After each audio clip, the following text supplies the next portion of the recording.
All right, let's jump right in. Today, we are pulling back the curtain on cannabis extraction.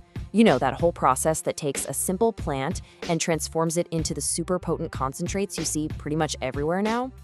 So let's get into it. You know, this quote really gets to the heart of it all. It's not just a mechanical process. Extraction is kind of like part science and part art. It's this incredible transformation, unlocking the very soul of the plant, right? The goal is to create something way more potent, way more flavorful, and honestly, just more versatile than the flower it all started from. Okay, so here's our roadmap for today.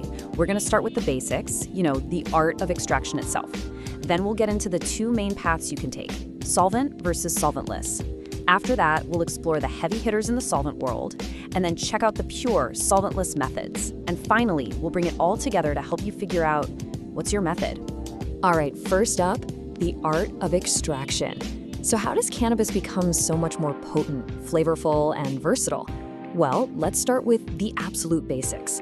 I mean, if you've ever used a vape pen or seen a dab rig, or even had certain kinds of edibles, then you've already experienced the final product of extraction. It really is the engine behind a huge range of cannabis products on the market today.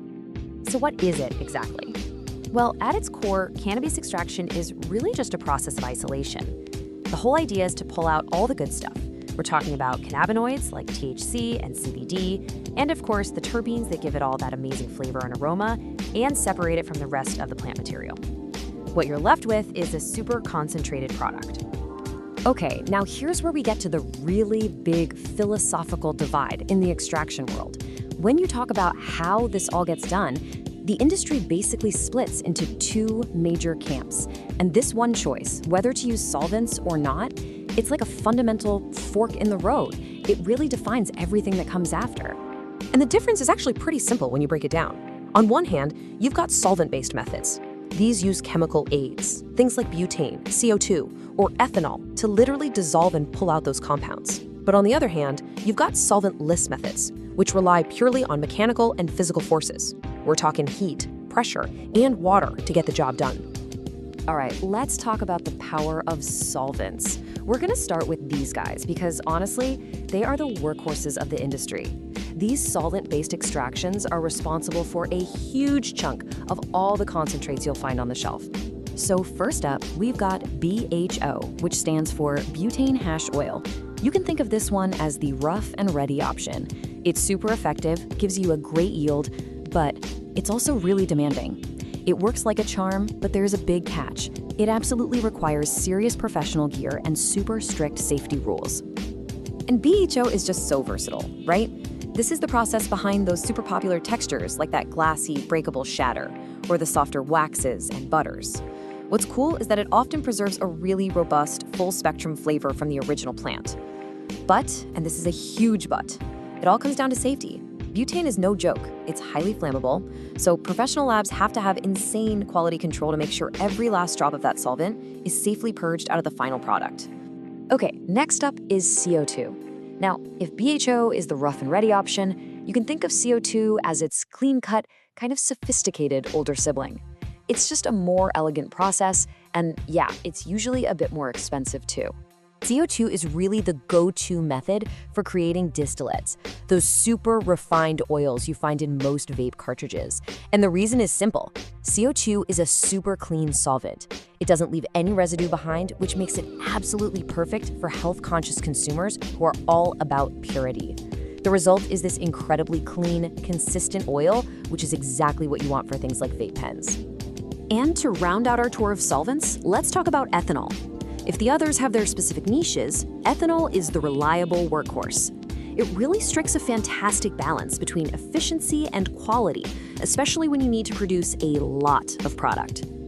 So why ethanol? Well, it's just incredibly efficient, and it scales up beautifully. That means it's perfect for large-scale production of things like tinctures and even some distillates. And one of its big advantages is that it's great at retaining more of the plant's compounds, which is a huge bonus, depending on the kind of product you're trying to make. Okay, let's switch gears completely. Now we're gonna dive into the purity of solventless methods. If solvents are the industrial powerhouses, solventless is the artisanal approach. This is all about celebrating purity in craft by not using any chemicals whatsoever. And let's be real, the star of the solventless show is definitely rosin. I mean, its appeal is just its absolute simplicity and purity. The whole philosophy behind it is so straightforward. What you put in is exactly what you get out. No additions, no chemicals, nothing. And the process itself is just beautiful. Seriously, it's this simple. You start with some really high-quality cannabis, you apply some very controlled heat, and then you apply immense pressure. You're literally just squeezing the pure, potent oils directly out of the plant, and then you collect it. That's the whole process. No solvents, no funny business, just pure, beautiful rosin. All right, next up in the solventless family, we've got bubble hash. I like to think of this one as the gentle giant of the group. It's a method that's all about using ice and water to gently, delicately coax those trichomes away from the plant. So the process is pretty cool. You take cannabis and agitate it in ice-cold water. That freezing cold temperature makes the little resin glands, the trichomes, super brittle, so they just snap right off.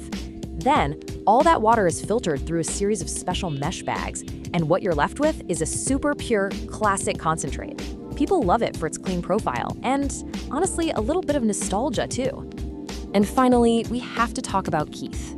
You could call this the original concentrate. I mean, this is extraction boiled down to its most basic, simple, mechanical form. It really is simplicity itself. So what is Keith? It's simply the collection of all those tiny, sparkly trichomes that get knocked off the dried flower. It's a mechanical process, usually just sifting the plant material over a really fine screen. It's probably the most straightforward way imaginable to collect the most potent part of the plant and, just kick up the potency of whatever you add it to. So, what's your method? How do we make sense of all these options? We've got the industrial power of solvents on one side and the pure artisanal craft of solventless methods on the other. So how do they really stack up against each other? Let's put it all together. Okay, here it is, a final cheat sheet with all 6 methods side by side. You can really see that clear divide, right? You've got the solvent-based methods, BHO, CO2, and ethanol, using chemicals, and then you have the solventless crew, rosin, bubble hash, and keef, relying on just physical force. And each path, as you can see, leads to very different kinds of products. So, what's the big takeaway here? The truth is, there is no single best method. It's all about trade-offs. It really boils down to a question of potency versus purity, or efficiency versus craft. It's all about what you or the producer prioritizes. And that really brings us to the final question for you. Now that you know the process, now that you understand the how and the why behind all these different concentrates, which method actually aligns with what you value? What's most important to you? Think about it.